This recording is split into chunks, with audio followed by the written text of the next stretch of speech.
იცით რა არის, არ არის ადვილი ასახსნელი შესაძლოა, უფრო სწორედ ასახსნელად ადვილია, მაგრამ რამდენად ადვილად აღსაქმელია საქართველოს ყველა მოქალაქისთვის, რომ საბოლოო ჯამში ამ კანონ პროექტებიდან მიყენებული ზიანი იქნება სრულიად გამოუსწორებელი და კატასტროფული ყოველი მათგანის ყოველდღიურობისთვის, ამაში არ ვარ დარწმუნებული, რომ ეს ადვილია, რომ ადვილად აღქმადი იყოს.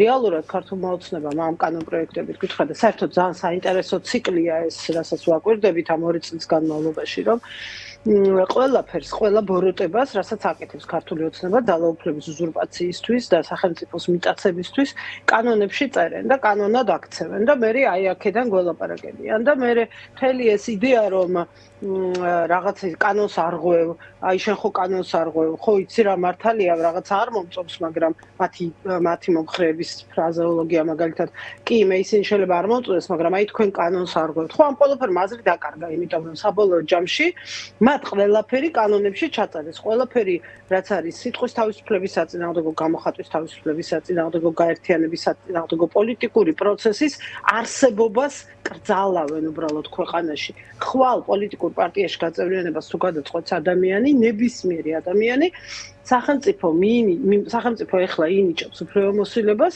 რომ ეს ადამიანები გადაამოწმოს, მათ აქვთ უფლება თუ არა, რომ იყვნენ პოლიტიკურ პარტიებში. ესეთი რამე უბრალოდ არც კი გამიგია, რომ საერთოდ დედამიწის ზურგზე ვინმეს გაეკეთებინოს და კანონში ასეთი სისულელე ჩაეწეროს. ეს აბსოლუტური სისულელეა, ოღონდ ეს აბსოლუტური სისულელე ხვალ კანონად იქცევა და ამის გამო ადამიანები რეპრესიების ქვეშ აღმოჩნდებიან.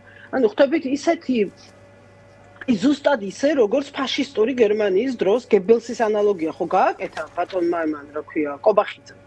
ეხლა მე ვეუბნები კობახიძეს, რომ დიახ, ზუსტად გებელსის სახელმძღვანელოთი დადიან, იმიტომ რომ ფაშისტური გერმანია იყო ერთადერთი წყობა, სადაც ყველაფერი კანონში ეწერა და მე ამ კანონის მიხედვით ხდებოდა რეპრესიები, ამ კანონის მიხედვით ხდებოდა ადამიანების გაზის კამერებში გამოწვა და სხვა.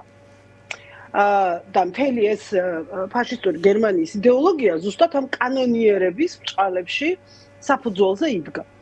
ზუსტად ამას აკეთებს დღეს ბატონი კობახიძე საქართველოში აი ამ კანონმდებლობის მუდმივი დამახინჯებით და შეურაცხყოფით.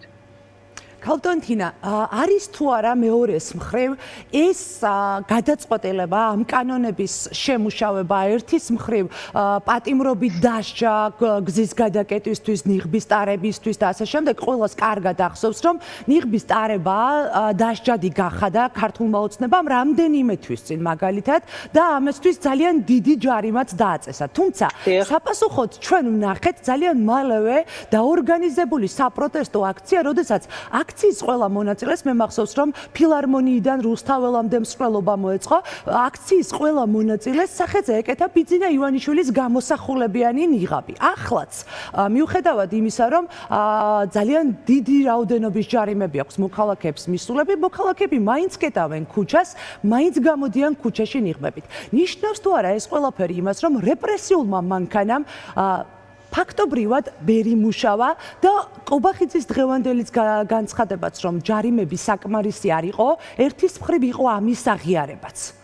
რა თქმა უნდა, თვითონ კანონპროექტს ვნახავთ, იქ განმარტებით ბარათში უწერიათ ეს, რომ მიუხედავად იმ ყველაფრისა, რაც გავაკეთეთო, ანუ კანონები გავაფუჭეთო, რაღაც საზღვრებები ჩავწერეთ, იქო დიქტატურა ფაქტიურად კანონი დავაკანონეთო, აი ამის მიუხედავად ადამიანებს ვერ ვაჩერებთ და პროტესტი მაინც გრძელდება და ამიტომ გვჭირდება კიდევ უფრო მეტი სადამსჯელო ღონისძიებების კანონმდებლობაში ჩაწერა. ეს მათ განმარტებით ბარათში უწერიათ, ჩვენ კი არ ვიგონებთ და რამეს კი არ, ეხლა თქვენ რაც მკითხეთ, თქვენი წარმოსახვის შედეგი კი არ არის, ეს ყველაფერი წერია შეუძლია ნებისმიერ ქართული ოცნების ნებისმიერ მხარდამჭერმა გადმოწეროს ერთხელ მაინც რაღაცა წაიკითხონ, აიღონ ეს ქაღალდები, წაიკითხონ და იმის მიხედვით დაუჭირონ ან არ დაუჭირონ იმის მხარი დადგნენ ან არ დადგნენ იმის გვერდში. პირდაპირ წერია, რომ ადამიანების უფრო მეტად დასაჯელად, აი კარგად კი რჯით აქამდე, მაგრამ კარგად ვერ დავსაჯეთ, მაინც არის შინიათ, ამიტომ ეხლა მოდით ახალი სისტემა შემოვიტანოთ, რომ კიდევ უფრო მაგრად გავატაროთ რეპრესიაში.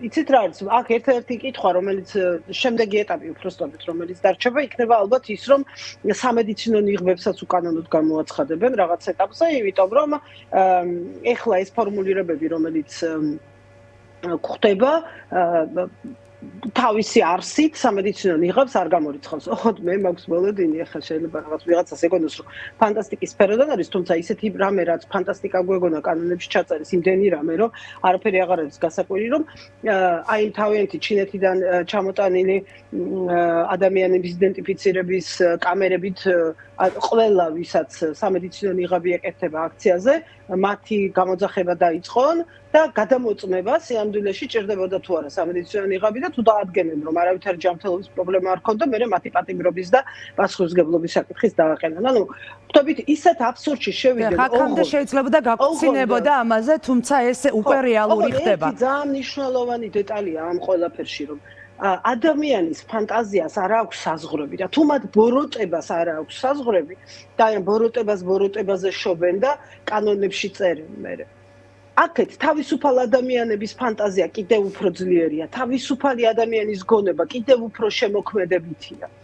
და ყოველთვის მოხდება, ყოველ ეტაპზე, რაც არ უნდა ჩაწერონ კანონში, აუცილებლად დაუპირისპირდება ახალი ამბავი, ახალი მექანიზმი, ახალი ინსტრუმენტი, რაღაცა ისეთი ტიპის მოგონება, ისეთ რამეს მოიგონებს პროტესტი, რომელზეც კანონმდებლობას არ უფიქრებდა და გვდიონ ესე იღონ ეს კანონები ცვალონ, ამძიმონ, გაამკაცრონ, გავიგეთ. ამაში სიახლე არაფერი აღარ არის. უბრალოდ ჩვენი ამოცა მე ხა პრაღაში ვარ, ძალიან დიდ ფორუმზე და ხო, დღეს დისკუსია მქონდა საქართველოზე, სადაც სიტყვა მქონდა და მე იქ ჩემი სიტყვაში გამოსვლის დროს ეს კანონები აღწერე და მოვყევი იმის შესახებ ჩვენი პარტნიორებისთვის, როგორ გააქრო პარლამენტი როგორც ასეთი ბიძინა ივანიშვილმა. პარლამენტი საქართველოში აღარ არსებობს. აი ხო სულ ვამბობთ, რომ სასამართლო აღარ არსებობს.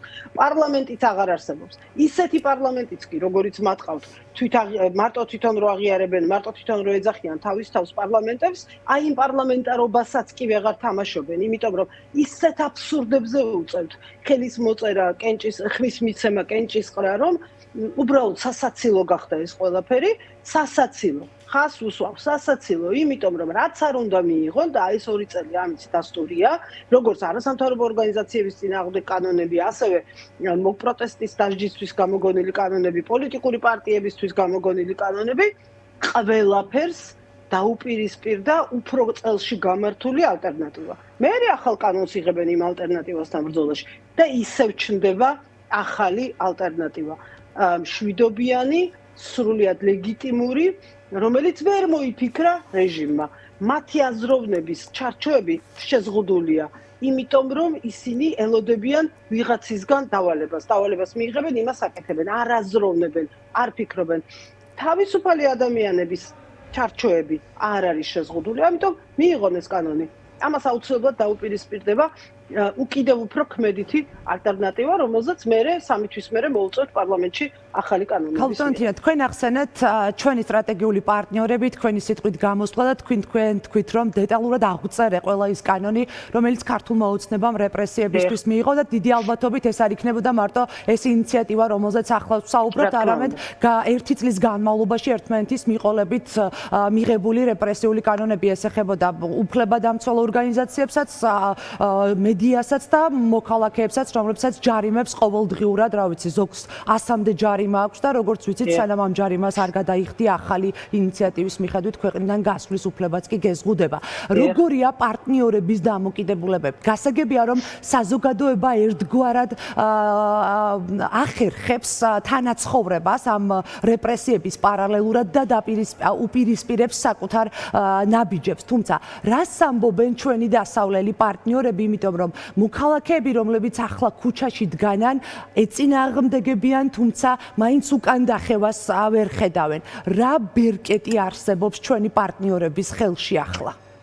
კი, მე ამ ბოლო 10 დღის განმავლობაში რამდენიმე ქვეყანაში ვიყავი, ყველა რა თქმა უნდა არის უკიდურესად მეგობრული, არც ერთი ეს სახელმწიფო ამ ეგრეთ წოდებულ პარლამენტ პრემიერ-მინისტრ და ამსახლობანას თამაშს არ აღიარებს, რომელიც ივანიშვილმა წამოიწყო ქვეყანაში და არიან მოტივირებული, მონდომებული, რომ რაც შეიძლება მეტი შესაძლებლობა გაჩნდეს სწორედ იმისთვის, რაც თქვენ თქვით, რომ რეჟიმმა უკან დაიხიოს და ნაბიჯები გადადგას სიტუაციის დასტაბილურობისკენ, სიტუაციის გაუმჯობესებისკენ, კრიზისის განმუხტვისკენ. ეს არის ერთადერთი ამოცანა, რომელიც ყველას აქვს, რომ ეს კრიზისი იყოს დაძლეული და განიმუხტოს, ქვეყანა დაბრუნდეს ნორმალური განვითარების ფარგლებში. ეხლა თვითონ პრაღაში ვარ მე და რა თქმა უნდა, ჩეხეთის მთავრობა ერთ-ერთია და ტყუილავს ქართულოცნებას იმისი იმედი, რომ რადგან აქ არჩევნების შედეგად სხვა პოლიტიკური პარტია მოვიდა ხელისუფლებაში, რამე ფუნდამენტურად შეიცვლება, ჯერ ერთი ეს არ იქნება არც ახალი მთავრობის პირობებში, მაგრამ ჩეხეთს ყავს პრეზიდენტი, ჯერ კიდევ ბევრი წლის განმავლობაში, რომელიც ბოლომდე ქართული ხალხის გვერდში დგას, ის გუშინ თავად იყო ფორუმზე, თავადაც ისაუბრა საქართველოზე და არც ერთი სენტიმენტი მის გამოსვლაში, როდესაც ის საქართველოს საუბრობდა, როდესაც ზია ამაღლობელს ეს ძალიან საპატიო ჯილდო გადაეცა, არ ყოფილა იმისგან განსხვავებული, რაც ბოლო ერთ წლის განმავლობაში, იმიტომ რომ ჩეხეთში არჩევნები იყო და სხვა პოლიტიკური ძალა მოვიდა. ამიტომ ტყუილად ზეიმობენ აქ ცვლილებას თბილისში. კი ბატონო. მაგრამ რა თქმა უნდა, ყველა ხვდება, რომ